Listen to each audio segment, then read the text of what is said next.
वालेकुम अस्सलाम वरहमतुल्लाहि वबरकातुहू। बिस्मिल्लाहिर्रहमानिर्रहीम। ये सवाल ये है कि एहराम की हालत में औरत के चेहरे के पर्दे के बारे में क्या हुक्म है।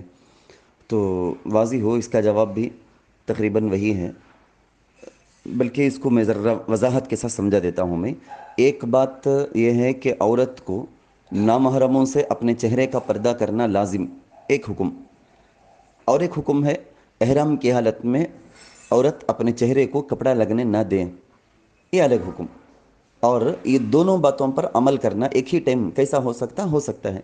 एहराम की हालत में दोनों भी चीज़ों पर अमल करना हो सकता, बल्कि सहाबियात रिजवानुल्लाहि अलैहि मजमाइन, उन लोगों ने अपने ज़माने में इस पर अमल करके दिखा दिया और आज तक भी वैसे ही अमल चला आ रहा है।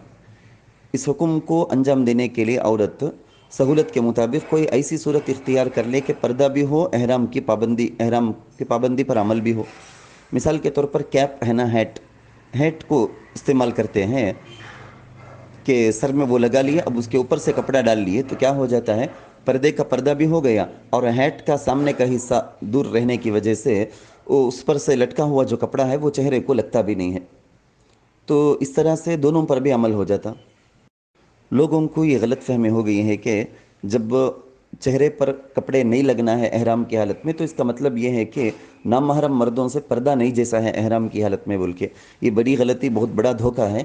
याद रखना, एहराम की हालत में भी अजनबी मर्दों से पर्दा न करना ऐसे ही गुनाह है जैसा आम दूसरी हालतों में। तो एहराम की हालत में एहराम की पाबंदी पर अमल करना अपनी जगह ज़रूरी, पर्दे की पाबंदी का और अहतमाम करना भी अपनी जगह ज़रूरी। दोनों में भी कोई रुकावट नहीं है, दोनों पर भी अमल करना चाहिए।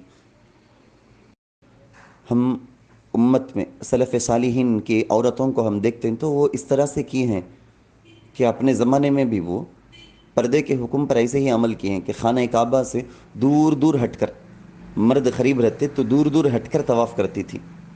ऐसे टाइम में तवाफ़ के लिए वो हरम को जाती थी कि मर्दों की भीड़ कम से कम हो।